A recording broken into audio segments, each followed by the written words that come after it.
When the Kamen Rider Gavv summer movie came out with the surprise debut of Kamen Rider Gavv in his civilian form, it did not take me much time for me to discover that the name Shoma was a somewhat gender-neutral name. This led a few people to wonder if he would be non-binary or some kind of LGBTQ allegory. A person named J. Ryder really latched onto this idea, which I didn't think was worth getting that excited about.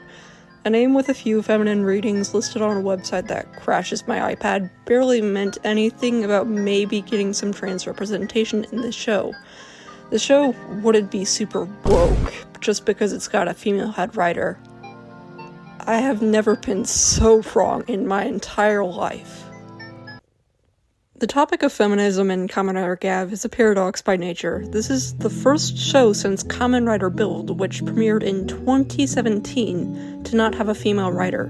Zero. None. Its main female character, Sachika Amane, spends most of her time on the sidelines and has maybe 3 focus episodes in the 50-episode season.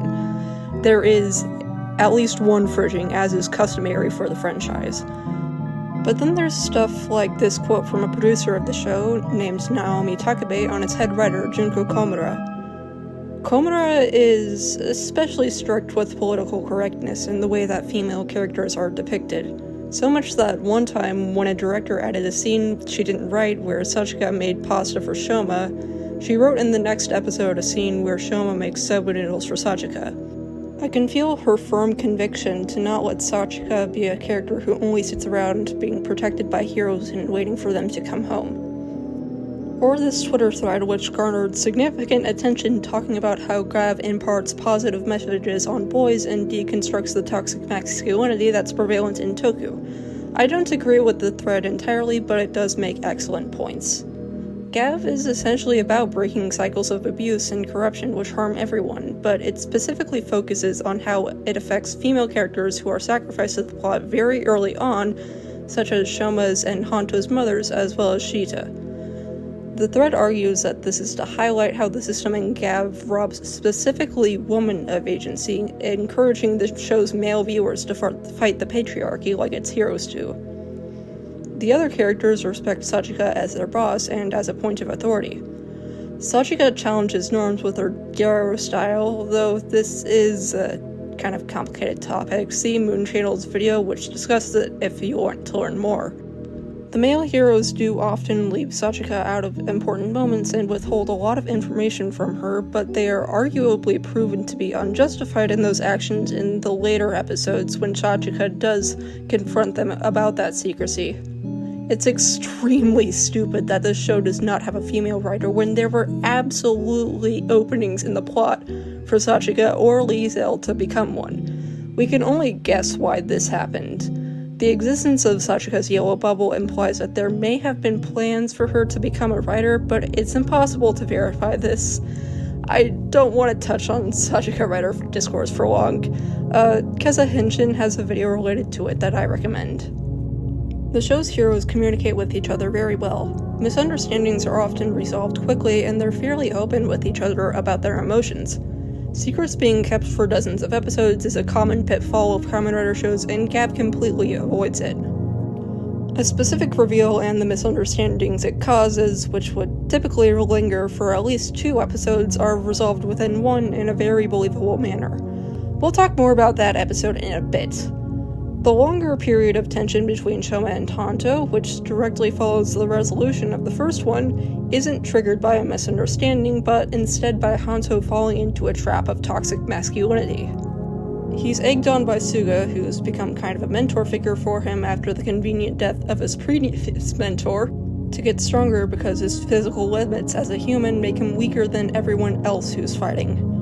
What follows is an arc of Honto putting himself in physical pain and danger and cutting himself off from his support system for this reason of getting stronger. The real low point of Honto's arc is not a brief lapse in judgment, but succumbing to a malicious figure who appeals to his masculinity and convinces him to isolate himself in order to manipulate him. In Honto's arc, Suga is the villain. Toxic masculinity, and thus the patriarchy, is the villain. I don't need to explain to you how prevalent toxic masculinity is in Toku if you've watched any of it.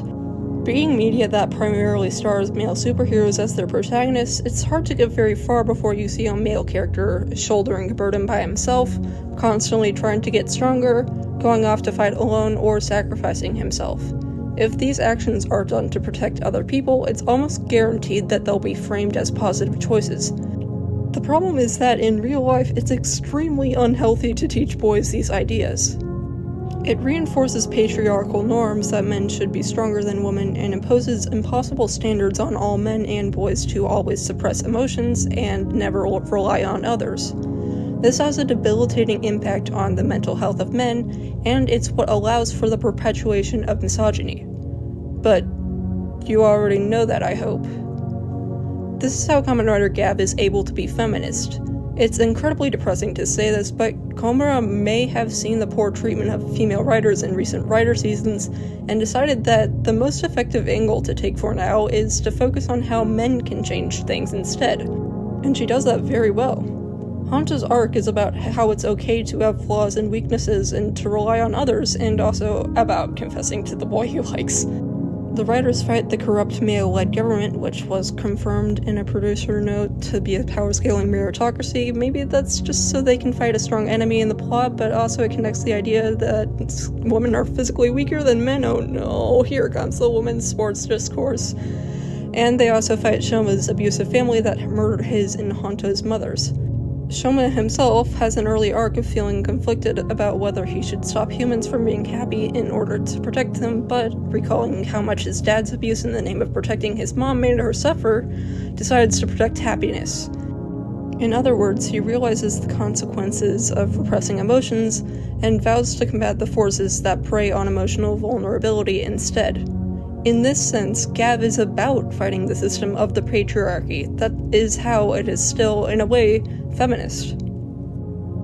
Non-human main characters are nothing new to Kamen Rider. In fact, it's practically a prerequisite for a show's protagonist to have monster or alien characteristics. However, Shoma is the first protagonist in the franchise, to my knowledge, who has the somewhat Ultraman-like arc of coming to Earth at the start of the show and coming to love it over time. In other words, Gavv is the only Kamen Rider show where we see planet Earth and all of humanity through the lens of an outsider.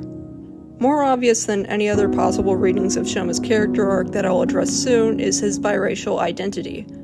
While this trait is the way that Shoma's arc can be compared to queer experiences, it can't be ignored on its own, especially when the official Kamen Rider website literally calls him the approximate Japanese equivalent term for mixed race. I'm not biracial myself, however, before I say anything about Shoma's queer symbolism, I have to address that fact. Shoma is literally biracial, although a fictional type of biracial, and the incongruence he feels can apply to the experience of mixed-race individuals just as much as those of queer people. I also have no way of knowing, at least as of writing, what kind of social commentary Junko Komura was going for with Shoma, although with what I know about her, there was probably some kind of social commentary intended. There are a few characters in Toku who I'd call transgender allegories, often because I or others can relate our experiences as transgender people to the characters. Ones I know of include Hajime Aikawa from Kamen Rider Blade, which I haven't watched, Haruka from Kamen Rider Amazons, which I also haven't watched, Sebas from king-ohger, Riku from Ultraman Jade, Hana from Kamen Rider Revice, and Akira from ToQger. What most of these examples have in common is that they feel uncomfortable with their body that they have or the role they were forced into from birth. Almost all of these arcs involve the character transitioning from one of the bad guys, often a monster race, to one of the good guys. One of the biggest reasons for a character or arc to stand out to me as a transgender allegory rather than neurodivergent or any other stigmatized group is the weight placed on names. For example, in Akira's case, his dead name is the strongest reminder of his past that he wants to escape, and his growth is set in stone when that name is changed. However, most of these characters don't get to choose their own names. Akira, Sebas, and Hana all have their new names chosen by other characters. Riku does choose the name Ultraman Jade, and that name has symbolic meaning in choosing it, but his human name is picked by others. Shoma kind of breaks the mold in that regard. The surname Stomach is uncomfortable for him and he rejects it, but while he does choose to use the surname Inoi in the human world instead, the show doesn't frame that as an especially positive or euphoric choice.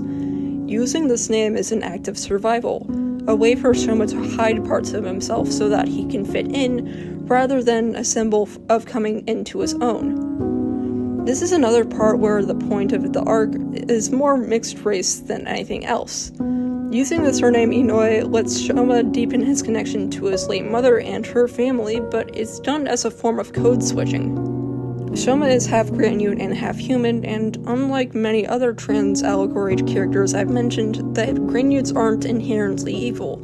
The show makes it abundantly clear that the ones that the heroes fight are either parts of the world's corrupt system or desperate people who fell prey to it. Shoma's anatomy does not harm him in any way, in fact it's what gives him his strength. The pain he experiences is from the prejudice he faces from his siblings who see him as worthless and the humans who see him as monstrous. He is not on one side trying to get to the other. He is from both sides and searching for a place where he can be not rejected as one or the other, but accepted as himself. So he's just biracial, right? I would say yes if this was all there was, but there's one thing I have to mention now. One of the most infamous parts of Gavv's lore is that gender seems to function kind of differently with Grandutes. The twins Sheeta and Jeeb are a masculine woman and a very feminine man, respectively. The Grandute part-timers that the heroes fight have human disguises with gender presentation that doesn't always align with the Grandute's own voice. And, of course, Grandutes of all genders can give birth to agents, or, in Shoma's case, gochizos. This creates a lot of room for reading Shoma as intersex or any other kind of gender non-conforming. Another thing to mention is Shoma being literally outed to his friends as a half-Grandute. One line that especially stuck out to me is Shoma saying, after avoiding transforming into Gavv in front of Sachika, "I can't let her find out who I really am." If Shoma's arc was solely about being biracial, there probably would not be such a big emphasis placed on having to hide who he is from people he knows. This specific line stuck with me because I personally feel this all the time, both before and after coming out. Before I was openly non-binary, I was hiding myself from everyone else and trying to fit myself into a place that I was uncomfortable with in order to avoid danger and harassment. Now that I am openly non-binary, I feel pressured to be perfectly androgynous and to have a completely indiscernible gender presentation. I use non-gendered restrooms at every opportunity, not necessarily because it makes me euphoric, but because I'm afraid of using the men's restrooms and I don't want anyone to see me using the women's. Trans people feel this the most, as who they are will never align with how others want them to be.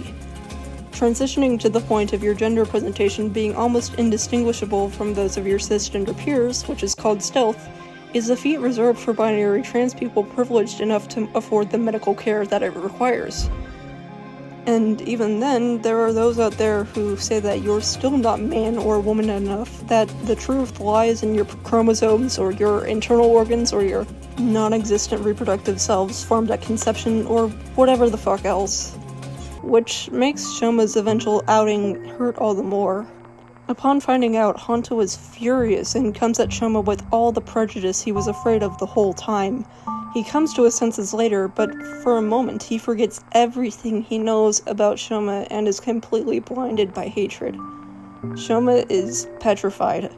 He'd feared this moment the whole time, and it's just as bad as he'd worried it would be. It seems like everything he's built with his friends has instantly crumbled. He takes Honto's punch to the face, maybe because he's too shocked to move, maybe because he thinks that he deserves it, who knows. Honto tells Sachika, and to make things worse, he tells her that Shoma's bitter Gavv too. Sachika doesn't respond how he expected. She yells at him for outing Shoma without his consent, saying that he should have let Shoma do it on his own terms. Being forcibly outed is one of the most humiliating things that can happen to a queer person. This is magnified tenfold if the person you're being outed to isn't accepting. It can often turn situations and relationships very dangerous in this case. The choice to have Claudia, Shoma's half-sister, be the one who outs him is especially interesting to me, especially given the fact that family members are often involved in the outing of a queer person. It could have been Rakia sleeping up, some random Grainu part-timer who Shoma told, or even Dente somehow. But instead it's Glada, which makes the reveal deeply personal to Shoma. This is his half-sister, someone who was supposed to care for him, but instead is violently malicious towards him because of who he is. Rakia is largely unchanged by this information. He already knew Shoma was a Grainu and was one of the only people Shoma could be open with about that up to this point. He didn't know Shoma was part of the Stomach family before the outing, but he isn't too affected by that or the existence of Bitter Gavv because he was already aware of basic Grainu anatomy and isn't so insanely hateful that he would forget the fact that they just finished raiding the Stomach Company factory together. The best people to confide in about struggles as a queer person tend to be other queer people. You don't have to worry about explaining everything to them, and they understand a lot more of what you're going through. This is why you see so many queer front groups and so much emphasis on community. Besides the fact that they're strength in numbers, it's so much easier for them to understand what each other is going through. While it's somewhat ironic that the character I'm making this comparison to is probably in a hetero relationship by the spin-offs, that's not exactly what sets Rakia apart in this case. Because he's another Grainu trying to fit into the human world, it's much easier for him to see past Shoma's otherness because they are both the other in this world.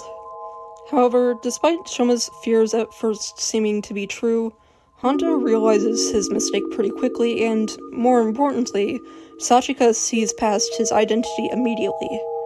She knows the kind person that Shoma is and doesn't believe that he would be so malicious, so she calls Shoma and tells him he's always able to come home to her. Shoma is shocked by this, even more so when Honto comes to him and apologizes for acting so horribly towards him. Both of them realize their errors and accept Shoma for who he is. All of his worries have been proven false just as quickly as they came true. Just as much as these humans have capacity for harming him, they also have the ability to learn and empathize. The statement that I'm still the same person seems to be one that's common when coming out as queer because, despite identifying in a different way and changing one of the fundamental ways in which you are perceived, nothing about you has changed, and this is often hard for others to understand. Sachika and Honto have to come to terms with the fact that Shoma is still the same Shoma, and none of their relationship was a lie, in order to accept him. This perceived change is definitely the most difficult part of helping a loved one transition. You have to use different pronouns, different gendered terms, and maybe even a different name when referring to them, and even when thinking about them. They've changed a fundamental part of how they present themselves, and it can sometimes be stressful to adjust. This is why I'm still the same person is such a core sentence in coming out as transgender. Seeing past the change and the newness, ironically, which was always a part of that person, is key to being accepting. There are other moments that stand out, like Shoma's speech before Master Gavv's debut about how his time on Earth has made him into the person he is. These elements create the foundation for a very deep queer reading of Shoma's character. The visceral fear of being discovered, the emphasis on not being defined by your body, even the fact that he's vilified and instantly seen as a threat because of his body. There's intersection with other minorities and potential allegories in this character, yes, but hey, there's intersectionality in real life too. It's a real thing. I focused on how Shoma's arc can relate to the experiences of specifically transgender people, but I really do think that there is room for many different interpretations. I only focused on those aspects because it's the area I'm most familiar with because I'm transgender. However, he can probably translate just as easily into a gay or intersex allegory, to name a few. By now you're probably going to ask, okay, that's cool and all, but what's the point of all this? I'm so glad you asked that question so I can conveniently transition to talking about the point of all this. It's important not to place too much value on the power of media to create social change. A TV episode will not create legislation, win an election, or start a revolution. But what it can do is leave a mark on you with what you take away from it.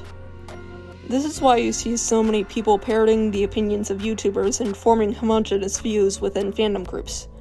Media changes the way people think, especially younger people who experience it at a very formative time in their lives. Kamen Rider Gavv encourages its viewers to unlearn toxic masculinity, be more accepting, and fight the system that oppresses them all. It can't solve any of those problems on its own. No piece of media can. It's our duty to create change, and Gavv knows this and asks us to take that action. It's up to us to listen. Thank you so much for watching the video to the end. I've been thinking about this and these themes in Gavv ever since it started, and I never had the time or energy to properly write out a video, and then who would have known that I just hammered out a script over a few days during winter break, and hopefully I can edit this quickly and get it before school starts back up again. I appreciate you watching to the end. Please support trans people and other underrepresented groups right now and advocate for their rights. We need it now more than ever. Thank you, and good night.